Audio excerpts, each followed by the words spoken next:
सभापति महोदय,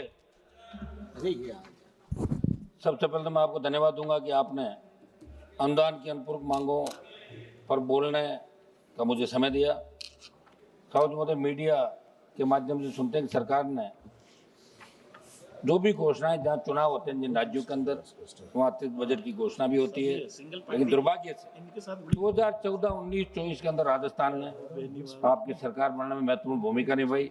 उस राजस्थान को कुछ भी नहीं मिल रहा है सिवाय जुमलों के।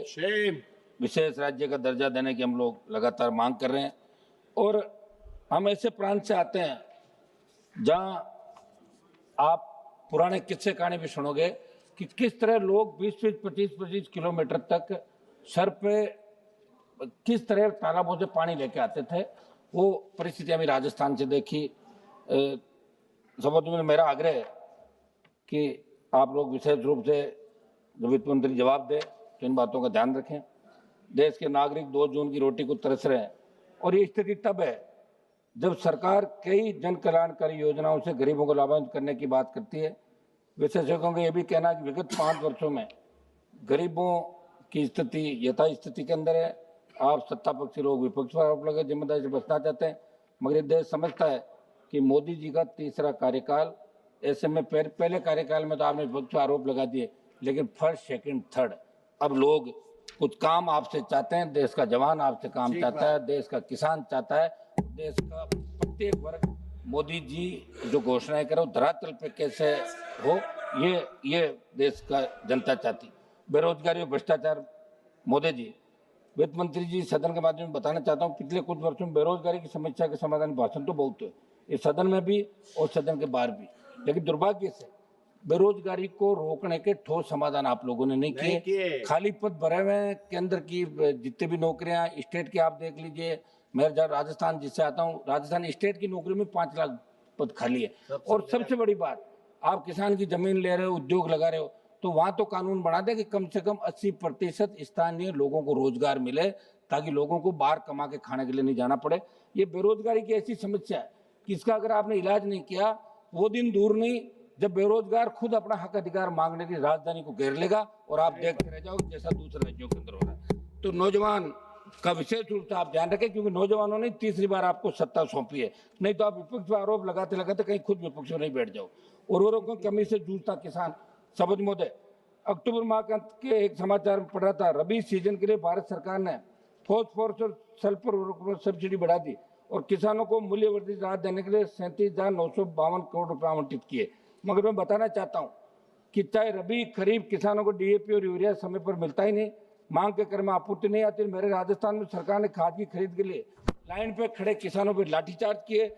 हमारे वहाँ के कृषि मंत्री जी जरूर अखबारों में छपने के लिए दौरे करने की बात कर रहे हैं, लेकिन दुर्भाग्य से किसान को यूरिया और डीएपी के लिए भी लाठियां खानी पड़ रही है।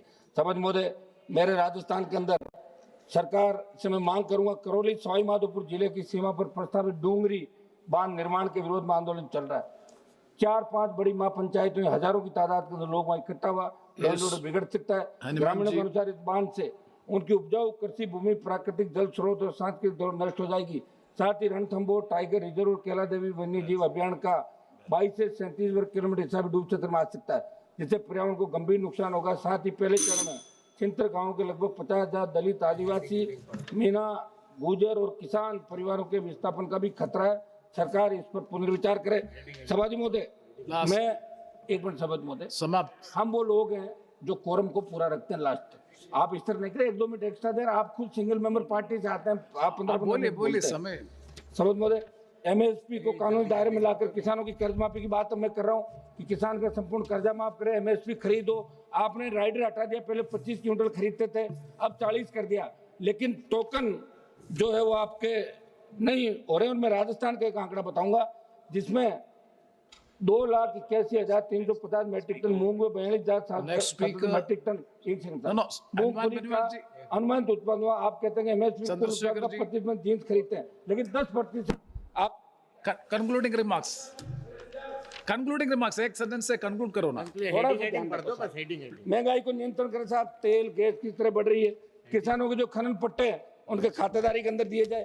पान मेथी जो नागौर के अंदर हो रही है उसको जीआई टैग दिया जाए। मैं पीयूष गोयल जी से मिला था, उन्होंने आश्वासन दिया कि पान मेथी को जीआई टैग मिले जिससे किसानों का फायदा हो। चंद्रशेखर और सभापति बोलो, लास्ट रुपया वापसी के जो मामले हो रहे हैं वित्त मंत्री जी, यहाँ स्टेट की जो डीएलसी है वो बहुत कम है और बाजार मूल्य जमीन का 25 लाख और आप दे रहे हो डीएलसी से 5 गुना। मेरे वहाँ 35,000 डीएलसी है, 20,000 डीएलसी से 1 लाख मिलेगा। धन्यवाद, मेरी धन्यवाद। एक मिनट समाप्त तो करने था, समाप्त करो ना।